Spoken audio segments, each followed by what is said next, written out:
Hi, I'm Lawrence. I'm a senior data scientist and I've been in the MagicBuddy team for the past 3 years. Today, I'd like to share a few words with you on our monthly weather reports for three reasons. The first is that it's the first anniversary of this report and I was deeply involved in its development. The second is that the report has been recently described as a state of the art in a recent weather and migraine app review, and you can see that in the video here and in the description. And thirdly, a lot of you took advantage of our special spring offer and will receive the report for the first time in a few days.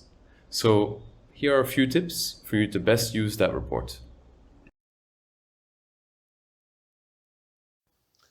Before we go any further, we generate the weather reports every month for every MB Plus subscriber on day 3 of the following month.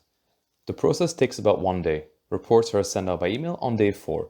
In other words, you will receive your March weather report on April 4th. Make sure all your records are updated with location information by April 2nd. So, in order to get the most out of your reports, make sure that you update the location in each of your records of the last 3 months. So today that would be January to March. Let's do one together as an example. So here I open up my last attack record. I go to the weather frame and I tap on it. Okay, then I update my location if needed. It is a Google Maps screen, so you can either move the screen and type the location or use a target icon to center the map on your current location. Then you click confirm and confirm. And we do that for every record in the past 3 months, and that way every record will be included in the monthly report. Okay, so let's go through one of the monthly reports. There's a lot of data here, so we'll go through it together. This example here is for February 2022. For context, there's no strong research consensus on weather and migraines, so we've actually built the report on the anonymous data of hundreds of thousands of MagicBuddy users globally, and we've correlated the weather sensitivity and the migraine frequency/intensity. So this weather sensitivity score and other metrics is what you will find in the report, and it's derived based on your experiences.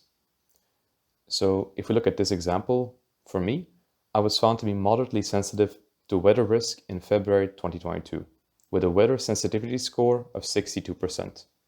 The main factors contributing to my weather sensitivity score is atmospheric pressure. But what does it mean?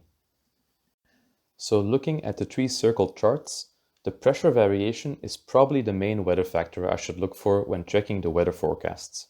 On days with high variations in pressure, I'm suggested to reduce my exposure to air pressure. Well, I do think that is easier said than done, so I've added a helpful method in the corner and in the description to try to find a way around air pressure.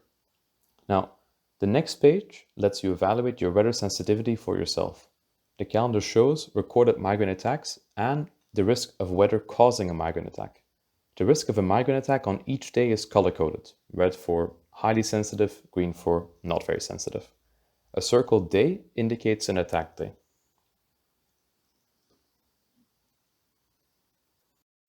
The next page is maybe the most important one. How does my city of Indianapolis compare to other cities in the country? Indianapolis is a moderately variable one. 79th least variable city in the States. Now, if I was living in Santa Cruz, now that would have been a better location with less weather variation.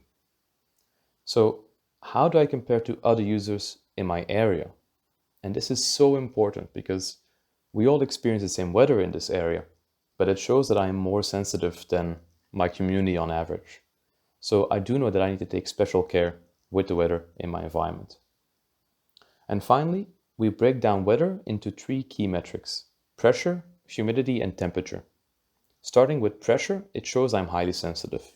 This we saw already in the beginning of the report, but here we provide more detail. You can see the big jumble of lines, and it might be a bit overwhelming, but it is there to provide more detail if you want. It shows the pressure variation in the 48 hours before my most recent attacks that month. So you can see here that lines are quite shaky. They go up and down, and that is the variation. The next page is on humidity and shows the same kind of information as the pressure variation. Next is temperature, showing the same kind of information as before. Now, remember that sensitivity may vary and that we can be exposed to multiple risk factors beyond the weather. Now, I strongly recommend that you complete all of your attack records with the location to get an optimal set of reports. That way, you can check your weather reports every month with all of your information from your past records. I wish you all a nice day.